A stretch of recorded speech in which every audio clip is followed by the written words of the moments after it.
எத்தனையோ மர்மம் மற்றும் வினோதமானது தாங்க இந்த ஒரு கடல் பகுதி. அப்படிப்பட்ட கடல் பகுதியில் கண்டுபிடிக்கப்பட்ட நம்ப முடியாத கண்டுபிடிப்புகளை பத்தி தான் எந்த ஒரு வீடியோல நம்ம பார்க்க போறோம். இந்த வீடியோல நம்ம முதல்ல பார்க்க போறது அண்டர் வாட்டர் கிரேவ்யார்டு. வெளிநாட்டுல உள்ள நியூ ஜெர்சின்ற ஒரு பெரிய கடல்ல கிட்டத்தட்ட 170 வருஷத்துக்கு முன்னாடி உள்ள ஒரு பழைய ட்ரெயின் ஒண்ணு கண்டுபிடிக்கப்பட்டிருக்கு.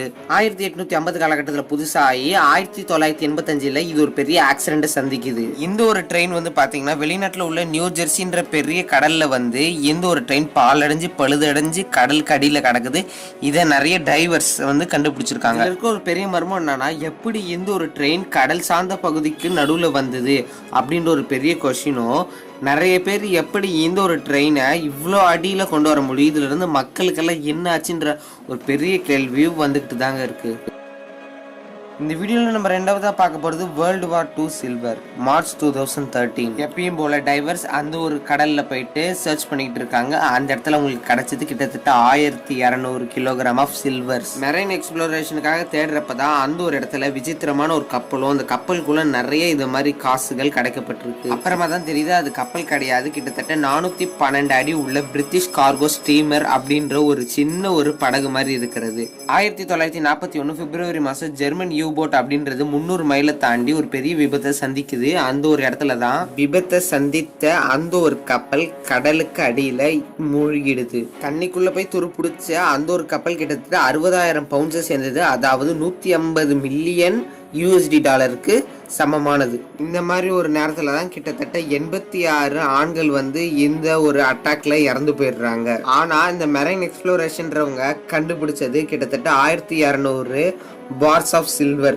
அதுவும் எப்ப இந்த வார் வந்து முடிஞ்சு அதுக்கப்புறம் இந்த ஆக்சிடென்ட் நடந்து அதுக்கப்புறம் 70 வருஷம் கழிச்சு தான் இந்த ஒரு சில்வர் பார்ஸை வந்து 70 வருஷம் கழிச்சு கண்டுபிடிக்கிறாங்க. அதுவும் இங்கே ஒன்றும் ஈஸியெல்லாம் கண்டுபிடிக்கலைங்க. பெரிய சோனார் டிவைஸ் அப்படின்றத ஒன்று வச்சு கடலுக்கு நடுவில் போய் தேடி அப்புறமா தான் கண்டுபிடிச்சிருக்காங்க. அது மட்டும் இல்லாமல் கிட்டத்தட்ட 5800 மீட்டர் அளவு கொண்ட ஒரு பெரிய கேபிள், குட்டி கார் மாதிரி இருக்கிற ஒரு வெஹிக்கிளை வச்சு அந்த ஒரு டிவைஸ் யூஸ் பண்ணியும் கண்டுபிடிச்சிருக்காங்க. நம்ம இந்த வீடியோவில் மூணாவதாக பார்க்க போகிறது $1 million treasure. 2015 July 2 Eric Smith அப்படின்ற ஒரு மூலமாக கிட்டத்தட்ட $1 மில்லியன் செலவு காயின் கண்டுபிடிக்கப்பட்டிருக்கு. இந்த ஒரு காயின்ஸ் எல்லாமே ஸ்பானிஷ் நாட்டை சேர்ந்தது. 1750 காலகட்டத்தில் ஸ்பானிஷோட ஷிப்பு ஒரு ஆக்சிடென்ட் சந்திக்குது. அந்த ஒரு இடத்துல ஃப்ளோரிடா ட்ரெஷர் கோஸ்ட் இருக்கு. அந்த இடத்துல தான் இந்த காயின்ஸ் எல்லாமே கண்டுபிடிக்கப்பட்டு. எப்படி இந்த காயின்ஸ் எல்லாம் இங்கே வந்தது நீங்கள் கேட்பீங்க. கிட்டத்தட்ட 300 வருஷத்துக்கு முன்னாடி ஸ்பெயின் நாட்டில் நடந்த ஒரு பெரிய சம்பவம். ஸ்பெயின் கிட்ட இருந்து பெரிய பெரிய நகைகள், வைடூரியங்கள், நிறைய நகைகள் எல்லாத்தையுமே யூரோப் நாட்டுக்காரங்க திருடிட்டு ஒரு கப்பல் வழியாக யூரோப்புக்கு போகிறாங்க. அந்த ஒரு இடத்துல தான் ஃப்ளோரிடா ஈஸ்டர்ன் கோஸ்ட் இருக்கு. ஜூலை 1715 தான் இந்த ஒரு பெரிய ஒரு சுனாமி மாதிரி அடித்து கிட்டத்தட்ட 10 பெரிய கப்பல்கள் அந்த ஒரு இடத்துல வந்து முழுகி போயிடுது. கிட்டத்தட்ட இந்த ஒரு சொத்து மதிப்பு இல்லாமல் கிட்டத்தட்ட 8 கோடி ரூபாவை தாண்டுது இந்த ஒரு காலகட்டத்தில். இதோட விலை மதிப்பை கேட்டாலே இப்படி இருக்கே, இந்த எரிக் ஸ்மித்துக்கு ரொம்ப கொடுத்து வச்சு வந்தாங்க சொல்லி ஆகணும் அப்படின்னு தானே தோணுது. எனக்கும் அப்படி தான் தோணுது. ஆனால் இதை கண்டுபிடிக்க இவர் பட்ட கஷ்டங்கள் ரொம்ப ரொம்ப அதிகமாக. இவருக்கு முதல்ல பார்த்தீங்கன்னா 2-3 காயின் தான் கிடச்சிருக்கு. அப்புறம் நிறைய தேடி பார்க்குறப்ப தான் 51 கோல்டு காயின்ஸ் கிடச்சிருக்கு. அப்புறம் சில பல செயின்கள்லாம் கிடச்சிருக்கு. இந்த வீடியோவில் நம்ம 4வதாக பார்க்க போகிறது மோயா சிலைகள்.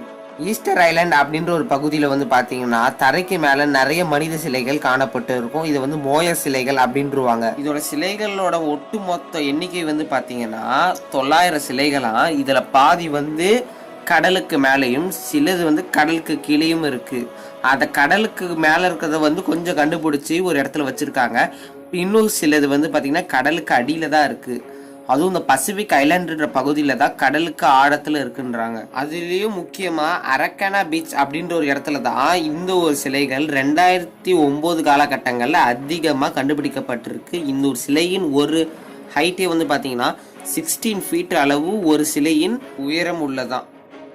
இந்த வீடியோவில் நம்ம 5வதா பார்க்க போகிறது அண்டர் வாட்டர் கிராப் சர்க்கிள்ஸ். கடலுக்கு அடியில் வந்து பார்த்தீங்கன்னா நடுவில் ரவுண்டாக விசித்திரமான டிசைனில் இருந்தால் நம்மளுக்கு எப்படி இருக்கும். அஹ்மனி ஓஷ்மா ஐலாண்ட் அப்படின்ற ஒரு இடத்துல ஜாப்பனீஸ் டைவர்ஸ் மூலமாக கண்டுபிடிக்கப்பட்டு உள்ளது தான் இந்த ஒரு வித்தியாசமான இந்த ஒரு சர்க்கிள்ஸ்.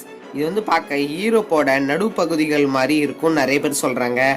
ஆனால் இதுக்கெல்லாம் முக்கியமான காரணமே மேல் பஃபர் ஃபிஷ் அப்படின்றது ஒன்று. 7 இன்ச்சஸ் கொண்டு வந்த எந்த ஒரு பஃபர் ஃபிஷ் என்ன பண்ணுன்னா அதோட விங்ஸ் மூலமாக கிடுன்னு அந்த ஒரு இடத்த நவுத்தி விடுமா. அதில் மண்ணில் உருவாகிற ஒரு கேப்பு தான் இந்த ஒரு சர்க்கிள்ஸ். இந்த மேல் பஃபர் ஃபிஷ்ஷும் ஃபீமேல் பஃபர் ஃபிஷ்ஷும் கிட்டத்தட்ட 10 நாளைக்கு அங்கே இருந்துட்டு தன் இனத்தை பெருக்கிட்டு அந்த இடத்தையும் பெருக்கி விட்டுட்டு அதுக்கப்புறம் தான் போகுமா. ஆனால் அந்த இடத்துல தங்குறப்ப இந்த மாதிரி ஏதோ ஒரு வித்தியாசமான சக்கரத்தை உருவாக்கிடுச்சு. இதை பார்த்து நிறைய பேர் இன்னொரு வித்தியாசமாக இருக்குது அப்படின்னு கிளப்பி விட்டுட்டாங்க. அதுக்கப்புறம் தான் தெரியுது இது வந்து ஒரு மேல் பஃபர் ஃபிஷ் பண்ண ஒரு வேலைன்னு. இதெல்லாம் பற்றி உங்கள் கருத்து என்னன்றதை மறக்காம கமெண்ட்டில் சொல்லிவிடுங்க. இன்னொரு சூப்பர்பான வீடியோலாம் பார்க்கும் வரை உங்களிடமிருந்து நான் விடை பெறுகிறேன். இந்த வீடியோ பற்றி லைக் பண்ணுங்கள், ஷேர் பண்ணுங்கள், மறக்காம நம்ம சேனல் சப்ஸ்கிரைப் பண்ணுறேங்க. அடுத்த வீடியோவில் பார்க்கலாம். Tata bye bye, see you.